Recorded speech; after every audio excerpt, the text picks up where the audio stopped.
The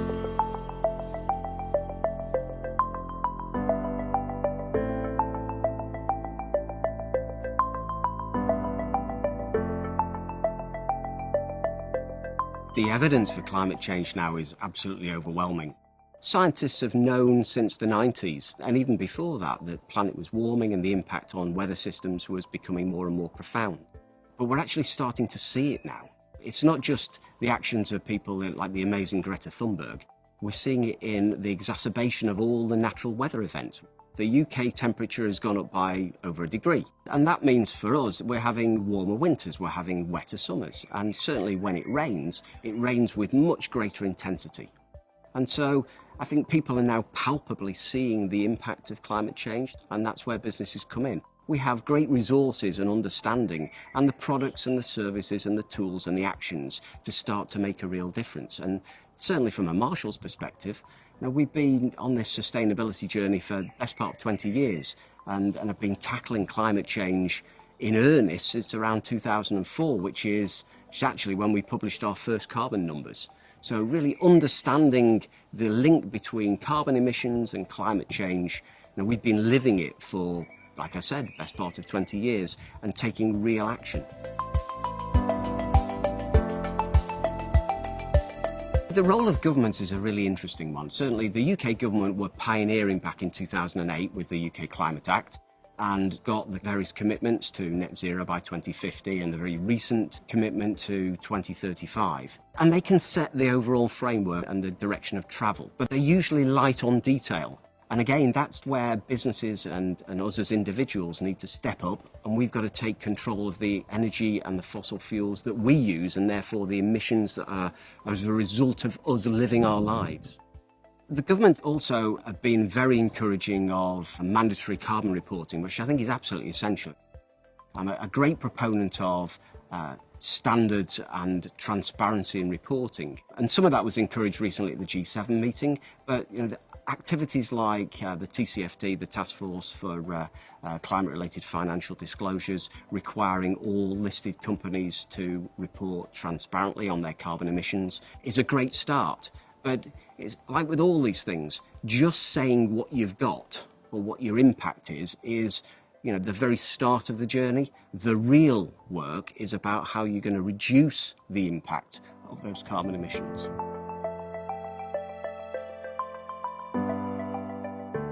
As I said before, Marshalls, we've been working on this for the best part of 20 years. And in understanding our impact, we've got to measure properly and measure consistently and use the right standards to measure.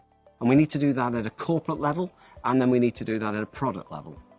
So the first step is to understand what your emissions are as a business, and then throughout the supply chain, all the materials that come into our manufacturing processes, the manufacturing processes themselves, the distribution to customers, the installation of products, right the way through to disposal end of life.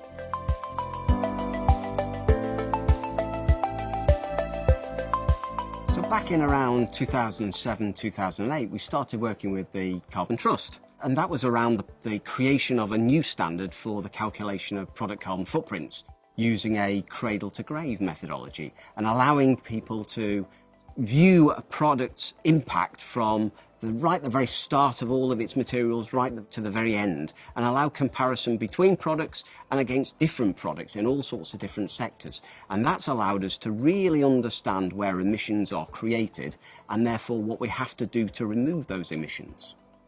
So I think I could quite confidently say that now sustainability is hard-baked, almost concreted into the way that we work at Marshalls, and it's an integral part of our Marshalls way. We believe in doing the right thing for the right reasons in the right way, and tackling climate change is an essential part of that.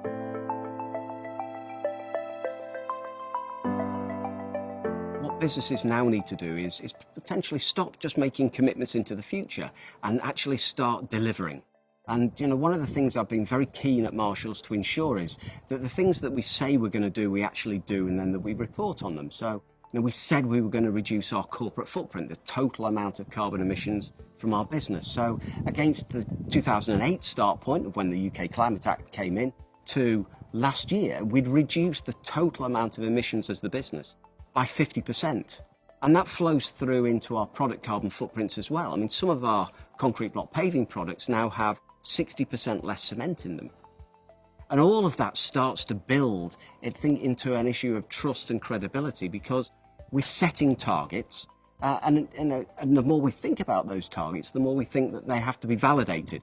And probably the gold standard in target setting and validation is something called the Science-Based Targets Initiative. In 2020, we had a new target validated by the Science-Based Targets Initiative, and that's to reduce our carbon intensity at a product level by a further 40% by 2030. Waiting till 2040, 2050 is just not good enough. We've set a target for 2030, which will mean that we will be doing more than our fair share.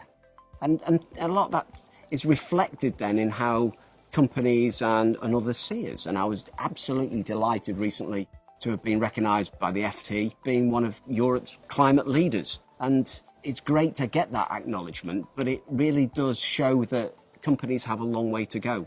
Today, we're still the only construction materials company, UK-based, with an approved science-based target. And the challenge to everybody in the sector is, come on, we all know that climate change exists. We know the tools and we know the techniques. Set a proper target, go through the validation and start to report transparently.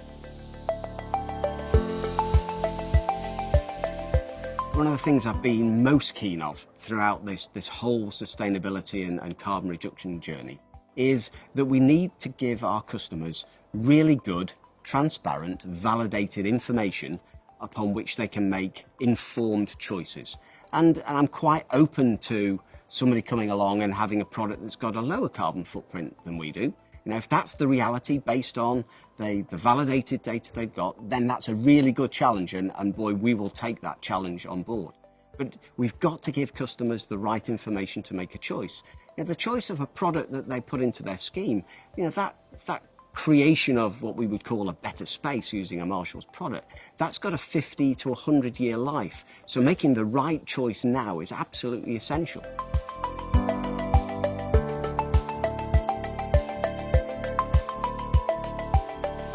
I'm really pleased now to be able to announce that we've issued a new book on climate change and carbon reduction. And what we've tried to do is to almost give a very clear view on the impact of climate change and carbon reduction, what's possible, what's not possible, some of the pitfalls, and to set almost the stall out for the sector in what can be achieved.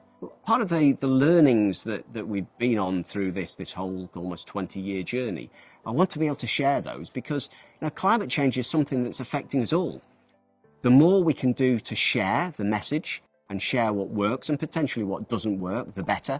The more that we can encourage people to use the right standards and the right methodologies that allow real comparison and allow real insight. Because if we're going to reduce carbon, we need to know exactly where that carbon is coming from and what we can do to reduce it. And I'm very keen that we share our learnings because this issue of climate change is affecting us all. And as a construction sector, we really do need to grapple with it. And the book is our way of raising the issue up the agenda, getting it onto board discussions, getting it on the table, starting to challenge ourselves, our customers, our suppliers, all of our competitors and everybody else in the rest of the construction sector to take it seriously.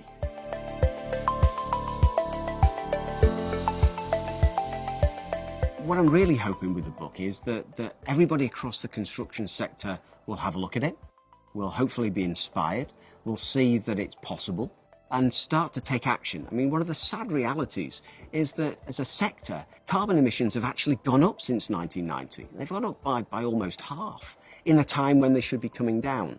So we've got to use all of our resources, all of our intellect, all of our innovation, all of our ideas to start to tackle this issue. Not to put a too fine a point on it, I'm challenging everybody, all the manufacturers out there, to start to think about their carbon footprint and put credible, validated reduction plans in place. Nothing will please me more than to find out in 3 or 4 years' time that others are producing greater reductions than we've done. Because I will use that to spur our own business on for more innovation, but it shows that the sector really is taking it seriously and doing its fair share of trying to keep climate change down to at least below 2 degrees.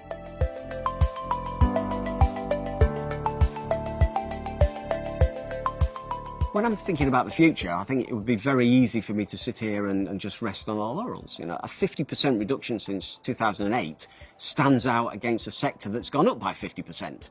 But, you know, that's not going to do the job. You know, climate change is with us. That 1.5-degree target is here. We're rapidly approaching now the time where it really is our last chance as a sector and as a population, and as a country and as a world to tackle climate change, to prevent the real irreversible damage to the planet and therefore to all of our lives.